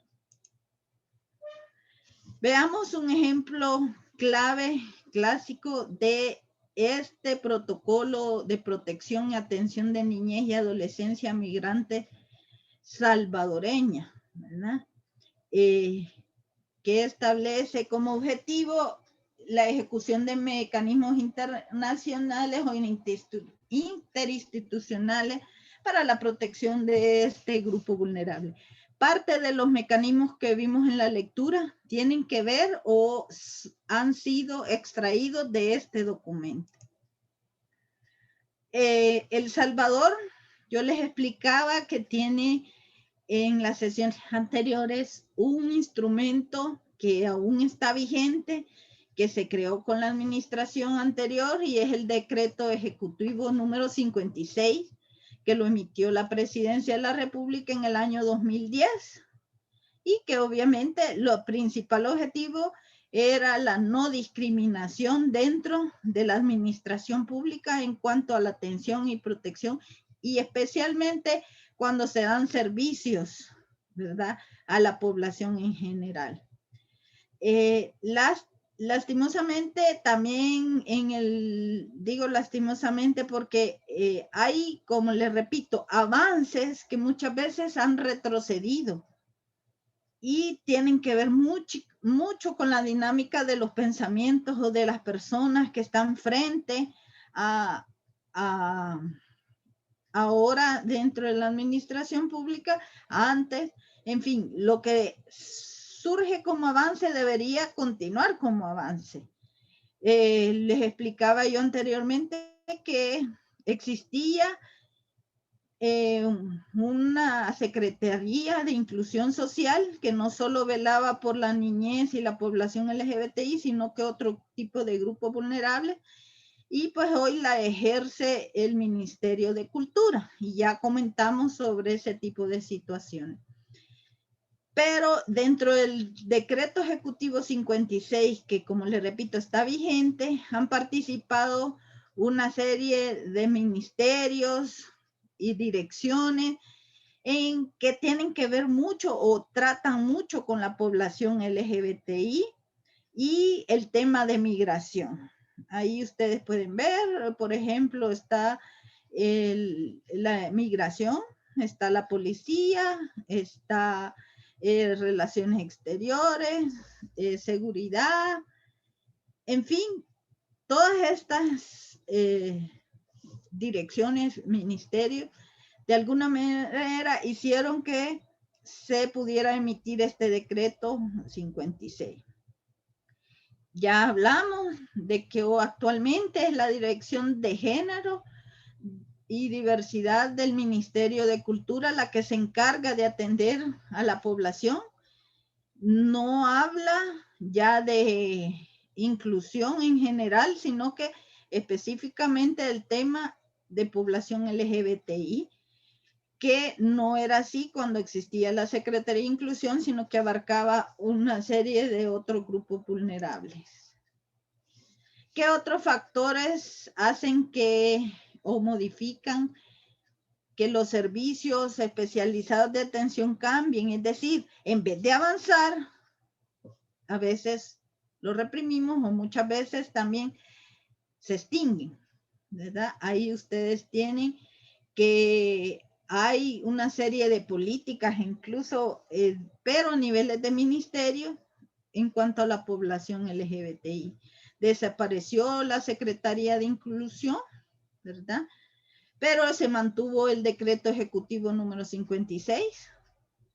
Luego vemos que hace falta muchos planes, políticas, protocolos diferenciados para atender a estos grupos vulnerables. ¿Cuál es el problema de este decreto 56? Si bien es cierto que es un mecanismo para la no discriminación dentro de la administración pública, vemos que se quedó corto en cuanto a lo que es la parte sancionatoria. Es decir, quien conozca el decreto sabe, y si es una persona sensibilizada, consciente en cuanto al respeto de derechos humanos, va a cumplir sin necesidad de que exista una sanción. Pero muchas veces, lastimosamente, nuestra sociedad, si no existe un mecanismo de sanción, no hacemos realidad el cumplimiento de esos derechos. Y esa es la parte que le falta a este decreto 56. Una parte en que diga qué pasa con aquellos violadores o los que no respeten la no discriminación de este decreto. Este es real, el decreto 56. Bueno que leamos los considerandos o por qué dan inicio, que los considerandos generalmente es eso. ¿Cuáles son los medios o los principios que dieron origen a este decreto? No nos vamos a detener a ellos, ahí les queda de tarea leerlos para que puedan profundizar más en cada uno de los considerandos. Luego empieza el mismo decreto con el artículo 1 que hace énfasis, prohíbase, dice, la actividad de la administración pública, toda forma de discriminación por razón de identidad de género y o orientación sexual. Prohíbase. Sabemos que cuando hay una prohibición debería existir también una sanción, pero no, ustedes si tienen oportunidad de leerlo completo, verán que no existe tal acápite o articulado que hable sobre eso. También dentro del ISDEMO, y sé que aquí hay personas también del ISDEMO, hay una atención especializada para grupos vulnerables, pero especialmente se atienden a mujeres, ¿verdad? Que, como lo mirábamos en la conferencia de TCO, no muchas veces incluyen a las personas o poblaciones LGBTI. Y como ya sabemos, dentro de nuestra administración pública también la niñez y adolescencia, hay otra institución que se encarga por velar este tipo de situaciones. Luego hay en la Política Nacional para Acceso de Mujeres Libres de Violencia, establece que debería existir una atención que tenga como fin atender, proteger y establecer de forma expedita y eficaz los derechos de las víctimas directas e indirectas de cualquier tipo de violencia. Y mirábamos también en las conferencias anteriores que esto no permite decir qué pasa en el caso de los hombres trans, ¿verdad? Que son nacidas mujeres, pero se visten como hombres, actúan como hombres. ¿Qué organizaciones LGBTI brindan servicios de atención aquí en nuestro país? De las que encontré activas, tenemos que está la Asociación Generación de Hombres Trans de El Salvador. Ahí ustedes pueden ingresar a sus respectivas páginas web y leer un poco del trabajo que se hace. Está la Asociación Colectiva de Alejandría, Centro de Estudios de Diversidad Sexual y Genética llamada MATE El Salvador. Y en fin, esta es una lista corta porque yo tuve la oportunidad de entrevistar a otras que no estaban, o por lo menos no tienen sitio web, pero sí funcionan dentro de nuestro país y por razones de recursos o de su nivel educativo no siempre tienen acceso a poder presentar sus funciones dentro de la sociedad salvadoreña. Pero sí hay muchos grupos y asociaciones especiales. Ahí tienen otros enlaces que pueden visitar y ver. Bueno, para cerrar esta parte vamos a hacer un ejercicio práctico y como en las otras veces vamos a responder individualmente. Ustedes pueden ir anotando su respuesta, ya sea en el chat o en una hoja aparte. Después de unos segundos daremos a conocer la respuesta correcta. ¿Hay dudas, sugerencias antes de iniciar este ejercicio?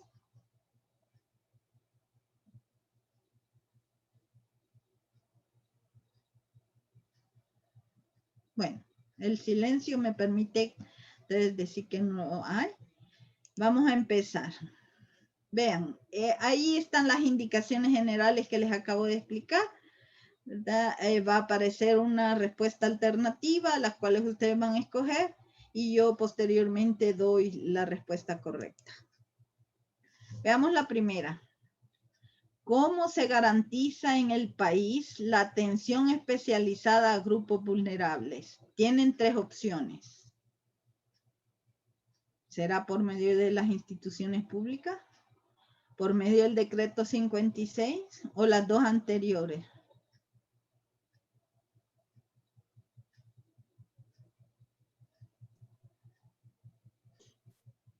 Ya Senia en el chat ya están compartiendo su respuesta. José Danilo dice que es la literal C, Silvia Arevalo la literal A, Ana Silvia literal C, Heidi literal A, Araceli Fabián de literal C, igual que Isabel del CID e Ivonne Sánchez. También Diana de Sol dice que es literal C. Gracias, Nancy. Pues, Wendy Robles también. Sí, ok. Los que contestaron literal C es lo correcto. Recuerden que hablábamos de que no todo el aparataje dentro de la administración pública cuenta con mecanismos o lineamientos para atender poblaciones vulnerables. Y aparte que es la administración pública, sabemos que tiene el deber y obligación de atender a esta población. El decreto 56 lo hace aún especialmente en la población LGBTI. Entonces la respuesta correcta debería ser la C. 2. ¿Cuál es la institución encargada de dar directrices para la atención especializada en materia de población LGBTI?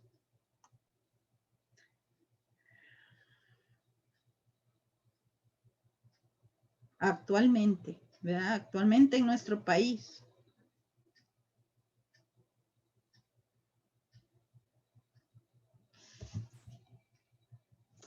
Hemos venido dice Ana Silvia Flores, que es literal C.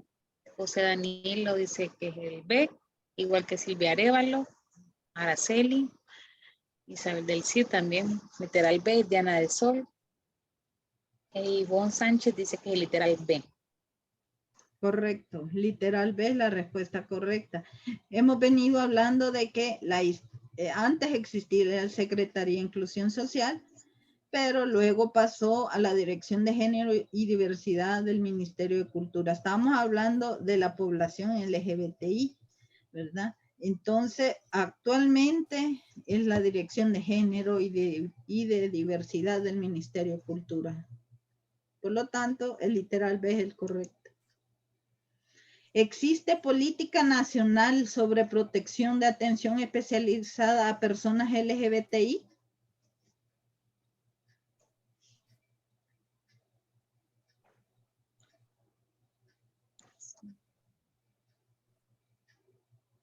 Hay que leer muy bien las preguntas para poder responder, porque muchas veces caemos en las generalidades cuando debería de ser una lectura específica. Tenemos ahorita 5 participaciones y dicen que es el literal B, que no hay una. Y Araceli Fabián dice que es literal C. Vean, hago diferenciación. Lo correcto es no, ¿verdad? Literal B. Porque hablamos que existe dentro de la Asamblea Legislativa un proyecto de ley, que es la Ley de Identidad, y que viene a beneficiar, si es que se aprobara, a las personas LGBTI. Pero aquí hablamos de una política nacional y esa no existe, ¿verdad? Diferente es el proyecto de ley, pero una política que está abajo o nace con una normativa jurídica como la ley, los reglamentos, etcétera, no existe como tal. 4. El decreto ejecutivo, ¿perdón? Licenciado Danilo dice, pero solo es la ley de identidad, solo para trans en proceso. Exacto, exacto. El decreto ejecutivo número 56 establece sanciones en el cumplimiento del principio de no discriminación en la atención especializada. Esta está fácil.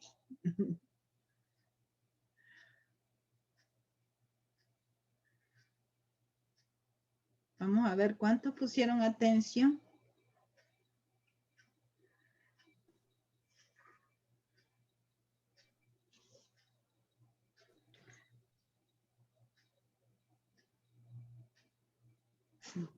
Tenemos 7 participaciones con el literal B, 8. Vanessa Amaya, Ivonne Sánchez, Francisca Morales, Heidi, Silvia Arévalo, Araceli Fabián, licenciado Danilo. Literal B. Correcto. Ya veo que sí han puesto atención. Lo vengo insistiendo que es este mecanismo, este instrumento, muy bien establece que no hay discriminación o no debería haber discriminación a la población LGBTI. Sin embargo, no dice nada respecto a qué pasa si se violenta. 5. Las unidades institucionales de atención especializada UIAM del ISDEM incluye en los servicios de atención inmediata especializada e integral a otros grupos vulnerables que no sean mujeres. Esta me la tienen que contestar muy bien las personas del ISDEM también.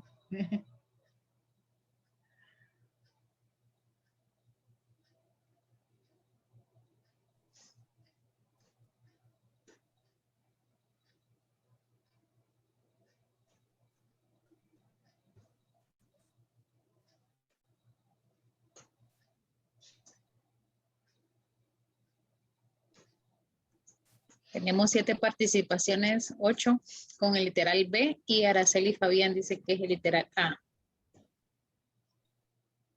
Efectivamente es el literal B, no, ¿verdad?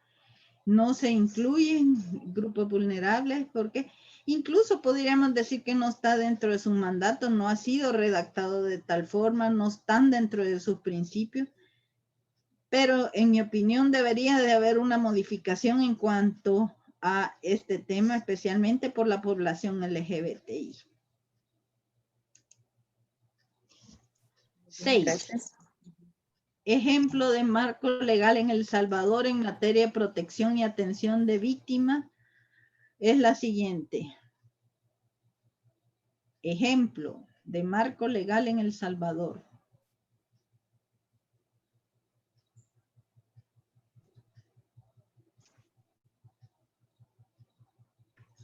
Literal, vamos a hacer.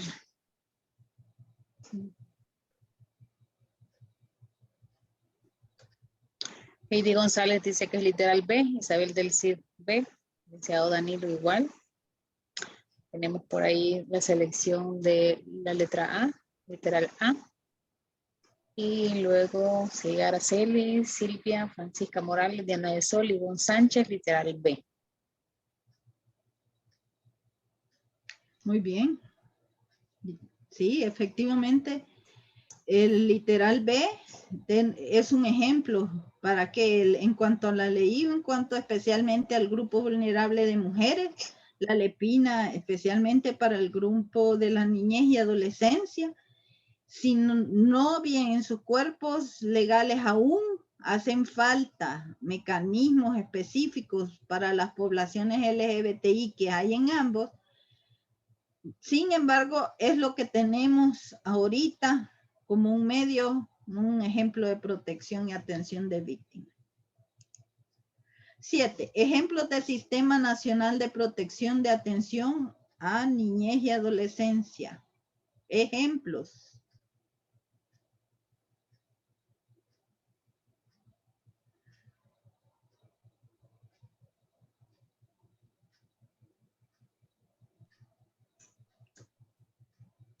¿Existirán mecanismos para atender a esta población?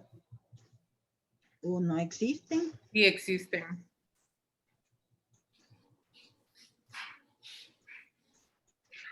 Por el momento tenemos 2 respuestas con el literal C. Parte del licenciado Danilo y Ana Francisca. Tenemos también el literal 3 respuestas con B. Rosa López dice que ambos. Diana de Sol, Ivonne y Araceli Amaya dicen, bueno, 2 dicen el literal C y Vanessa Amaya dice el literal B. Está bastante variado. Sí, gracias, Nancy. Efectivamente, estos ambos, literal A y B, son ejemplos claros de la protección y atención que hay para esta población. O sea, la respuesta correcta es literal C. Sí. 8. Instituciones que cuentan con servicios especializados de atención para la niñez, adolescencia y personas LGBTI. ¿Cuál de estas instituciones ya tienen mecanismos para atenderles? ¿O será que no existen? ¿Ninguno?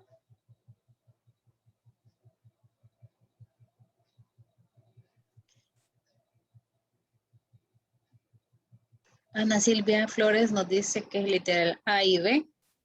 Francisca Morales literal B. Y luego tenemos 4 participaciones con literal C. Araceli Fabián dice que es literal A. Ivonne Sánchez dice el C. Y Heidi el B. Vean, ahí empieza la controversia. Y es porque obviamente cada uno está en instituciones diferentes y es difícil pues conocer toda la administración pública en general. Pero yo les hablaba en conferencias anteriores de ejemplos específicos. Por ejemplo, la Procuraduría ya tiene un protocolo de atención especializado. La PNC tiene para la población LGBTI. La Fiscalía. DACSE Mujeres, perdón, o DACSE Mujeres es de la PNC, licenciada. Gracias. Y la Fiscalía también es uno de los más recientes que existe. Por lo tanto, unidades para la niñez y adolescencia y personas del LGTBI. Hay una unidad específica para estas personas. Gracias, Ana Silvia. Sí, estoy yo en esa unidad. Ah, bueno, ya ven. Entonces, damos fe que sí existen ya instituciones que cuentan con servicios especializados. Por eso la correcta es literal B, porque la A deja fuera la PNC cuando sí existen ya mecanismos dentro de la PNC que mencionaba Ana Silvia, que es lo DAC. Y finalmente terminamos con el ejercicio práctico, ¿verdad? Espero que con estos ejercicios también quede como más claro el tema, y si existiera todavía algo que no les quede claro, con gusto lo podemos atender. Antes de pasar al siguiente tema. Heidi González tiene una consulta o ha levantado la mano por si. Adelante. Hola, Heidi. gracias. Solo en relación a la pregunta 7, donde hablaba sobre el sistema, me parece, de protección. Ahí me entró la duda porque realmente si nos abocamos a lo que es el sistema de protección de niñez, de las respuestas que habían, únicamente la Junta forma parte del sistema. Ya lo de los albergues creería que entra como en un marco programático de atención, ¿verdad? Entonces, no sé si digamos sería bueno como aclarar ese punto, porque ahí hablaba de el sistema, pero realmente dentro de la LEPINA forma parte del sistema la Junta de Protección. Los albergues no, eso ya entrarían como parte de un sistema de atención. O no sé si yo me confundí e interpreté mal la pregunta. La pregunta decía ejemplos de Sistema Nacional de Protección y Atención a la Niñez y Adolescencia. Entonces, si bien lo que está diciendo es correcto, entre la Junta de Protección de Niñez y Adolescencia es el mecanismo del Sistema Nacional, pero a su vez ellos también tienen la facultad de incluso derivar a las personas víctimas a albergues. Entonces, donde se les pueda definir una situación en caso de que sean graves las situaciones. Entonces, como son ejemplos, como para que las personas participantes en este módulo comprendan que existen pues mecanismos que nos permiten atender a grupos vulnerables, se dejó los albergues vistos. Por eso la respuesta correcta eran ambos. Pero quien tienen o deriva generalmente son las juntas de protección, ¿verdad? No sé si con esto le queda satisfecha su pregunta. Bueno, yo tengo como una percepción diferente, pero está bien, agradezco la respuesta. Bueno, gracias. No, el licenciado Daniel le dice excelente, muy claro, gracias. Y retroalimenta esa parte que solo eran ejemplos. Y bueno, dice, bueno, reporta ahí Araceli y Fabián que se tiene que retirar. Quizás antes que se retire vamos a tomar la captura de pantalla para ver si me hacen el favor de activar sus cámaras. Ya que ya vamos recta final a ya el caso, la resolución del caso. Así que vamos a ir viéndolos y viéndolas. Ahorita es cuando los voy a conocer. La voy a conocer. Los lentes. A ver un momentito más. Veo personas nuevas también que no identifiqué en las anteriores. Sí, no, están haciendo el esfuerzo por conectarse a las sesiones, ¿verdad? Y mientras se conectan, activan quizás las últimas participantes, comentarles, ¿verdad? Que las actividades de licenciada de este módulo en particular van a estar activas hasta el domingo, ¿verdad? Que ya que iniciamos un nuevo módulo, ¿verdad? Así que hay que realizar el esfuerzo por ponernos al día, ¿verdad? Bueno, nos faltaron algunos, pero creo que hay algunas, pero vamos a ver, vamos a tomarla. 1, 2, 3. Está Vanessa. Gracias, Vanessa, por el esfuerzo. Yo sé que tiene un poquito de problemas con conexión. 1, 2, 3. Pues esta es la foto donde sale en serio, ¿verdad? Todos. Hoy vamos con donde. Sí, ahorita, permítanme un segundo. Vaya, y sí.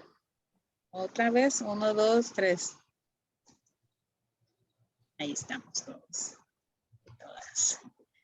Bueno, muchas gracias. Y bueno, ahí le doy el Vean, sí, gracias, Nancy. tiempo. Sí. Vamos a hacer rápidamente el estudio de un caso rapidísimo. Se llama, y les voy a compartir la pantalla por quien no tuvo oportunidad pues, de leerlo. Vamos a hacerlo rápidamente aquí. Ustedes me indican si ya lo están viendo en pantalla. Ya, correcto, licenciada. Esta es la historia de Joan.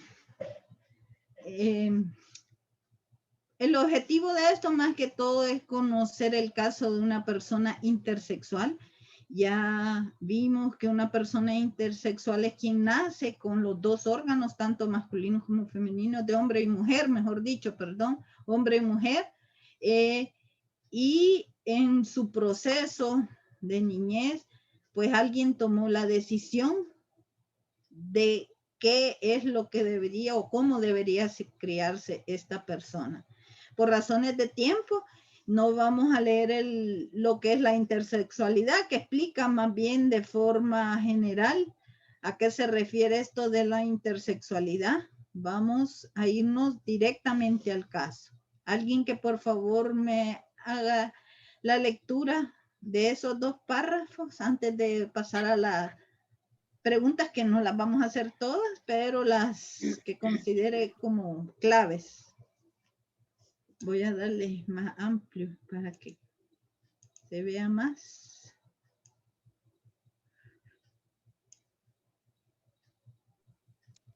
Dice, nací con genitales ambiguos. Inicialmente fui asignada como un varón. Mi mamá me contó después de muchos años que el día de mi nacimiento la enfermera dijo, ¿y qué escribo? ¿Qué es? Y como tenía un incipiente pene, dijeron que era un varón. Un par de años después, en un examen médico, descubrieron que tenía útero, acompañado de unos testículos ocultos.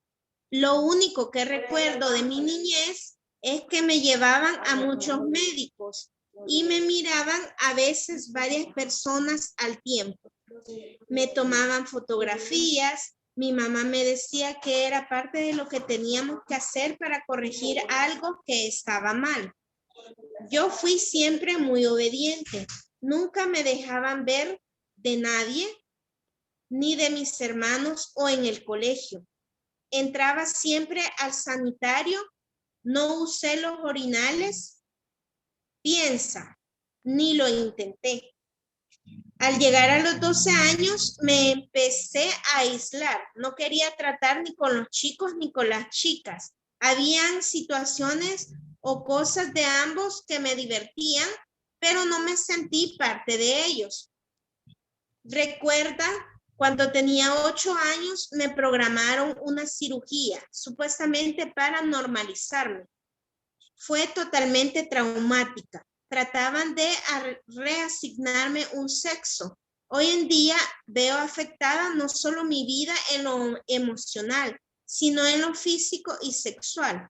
No soy un monstruo, soy una persona normal con sueños, proyectos y anhelos como cualquier otro.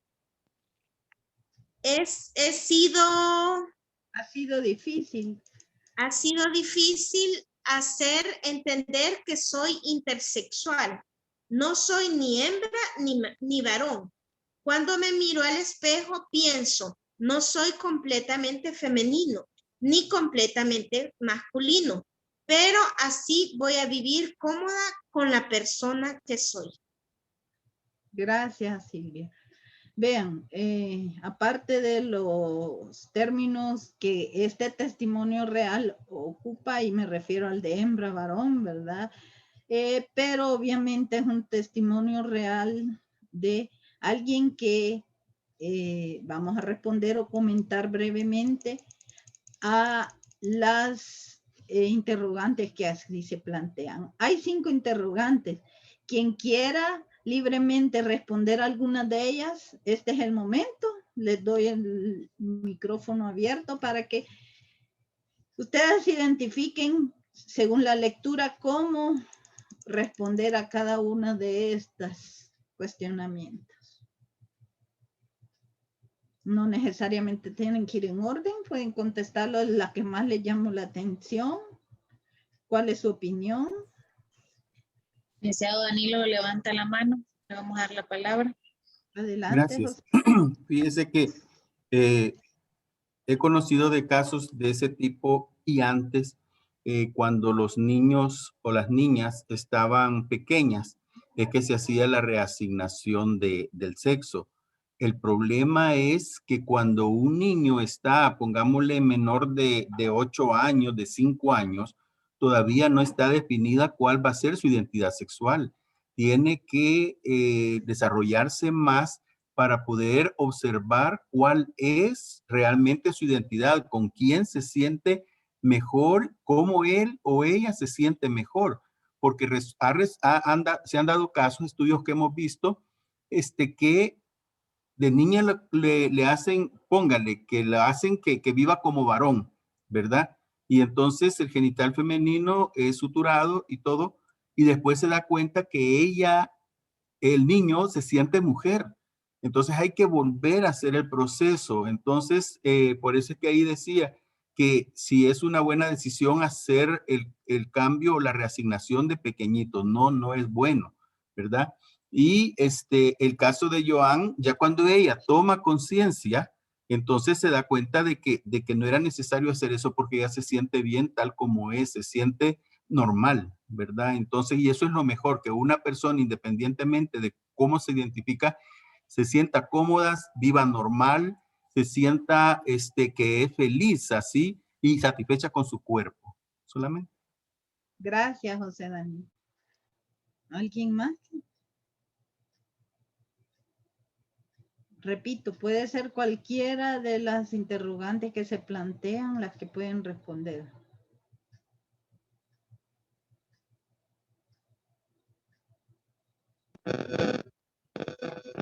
Diana.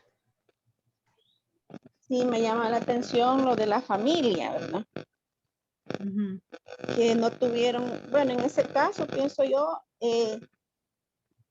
porque tenía 8 años el niño o niña y no sabía realmente, era un pequeño, pues porque según la letina, es niño hasta los 12 años, de los 12 a los 18 es un adolescente, ¿verdad?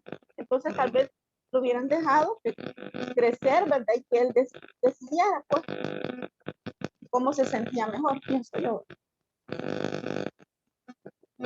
Efectivamente, lo ideal es que, y hoy eso está muy en boga, que se dejan crecer hasta que estas personas decidan en qué se sienten mejor, en qué sexo, ya sean si se sienten hombres o si se sienten mujeres. Y lo que decía José Danilo, efectivamente no es una buena decisión. Lastimosamente, y a veces la mala orientación de especialistas también hacen o obligan a la familia a tomar ciertas decisiones. Y nosotros, la misma familia, tener, digamos, como lastimosamente en una sociedad machista, es que sea niño. Entonces, ella no se sentía niño, ¿verdad? Ya lo vimos claramente. ¿Alguien más que quiera opinar? Unas 2 opiniones más para cerrar. Licenciada, disculpe. Y ahí tiene que ver también lo del interés superior del niño, ¿verdad? Niño, porque todo lo que vaya en favor de ellos, ¿verdad? Así es, aquí no tomaron en cuenta su opinión. Exacto. Bueno, gracias. Buenos días. Isabel, adelante. Gracias. A mí me llama la atención esta pregunta 4, ¿verdad? ¿Hasta dónde crees que el gremio médico debe decidir? O sea, los médicos realmente aquí no tienen potestad de decidir qué es lo que ellos desean, ¿verdad? Porque, o sea, yo sé que ellos sí saben y manejan el tema, pero de decidir no tienen la potestad de hacerlo, sino que esto, incluso con lo que estaban diciendo los compañeros, incluso ni tan siquiera la familia puede decidir, sino que dejar hasta que la persona crezca y la persona se siente identificada, ¿verdad? Y si le estamos atribuyendo, o sea, que ni a la familia puede decidir muchísimo menos va a decidir un gremio médico. El médico le va a decir, va a decidir por esta persona, este sexo le vamos a dejar. Creo que ahí sí no tiene la potestad para hacerlo, ¿verdad? Correcto. Sí es. Ni aun que viéramos el casos extremos, pero que yo sepa, en la intersexualidad no depende la vida de si se crece así. Yo no soy médico, soy abogada, pero pues supongo que no tiene que ver o los pone en riesgo en ciertas situaciones. ¿Una más? Le vamos a dar la palabra a Francisca Morales. Adelante, la mano. Bueno, buenos días. Las 5 preguntas están bien interesantes, pero en las 5 creo que una atención especializada que buscaría en caso de tener un hijo o una hija al nacer con esa presente una ambigüedad sexual, creo que así para esos casos no hay, pero por lo menos quizás acuérdense que las familias falta como esa concientización cuando una familia se enfrenta a una problemática así con un hijo, es bien difícil, ¿verdad? Como de asumirlo. En este caso, primera ayuda que buscaría fuera con un psicólogo, ¿verdad? Para que nos ayudara a entender, ¿verdad? Y luego ya buscar las instituciones, ¿verdad? Como especiales, ¿verdad? Que existen, ¿verdad? Por ejemplo, con el CONA, ¿verdad? Que dan un poco de asistencia en este aspecto en la niñez para que nos ayuden a como a asimilar, ¿verdad? La problemática que enfrentamos, igual, ¿verdad? Respetar los derechos del niño o de la niña, ¿verdad? En este caso. Gracias. Gracias, Francisca. Efectivamente, aquí que yo conozca, ustedes me van a decir mejor porque ustedes son los que están directamente dentro de las instituciones, es que existe una atención especializada en casos como este. Salud, supongo que hay algunos casos, pero esa atención o orientación incluso para la familia, no sé si existe, ¿verdad? Si no hay ninguna otra opinión u otra participación, no hay nadie. Bueno, agradecerles una vez más el haber compartido esta mañana. Gracias por también retroalimentar mi experiencia y conocimiento respecto al tema. Y les invito a que puedan ampliar su conocimiento haciendo las tareas que se han dejado, los ejercicios, que de alguna manera pues nos hacen reflexionar sobre este tema tan interesante. Y les deseo un feliz fin de semana. Gracias. Gracias. Feliz fin de semana. Gracias. Gracias. Muchas gracias. Hasta luego. Gracias a todos. Muchas gracias. Feliz día. Muchas gracias. Todo excelente, maestra. Y saludos a todas y todos. Gracias. Feliz día a todas y todos. Adiós. Saludos a todas y todos. Feliz fin de semana. Gracias igual. Gracias. Estoy tomando unas capturas de pantalla.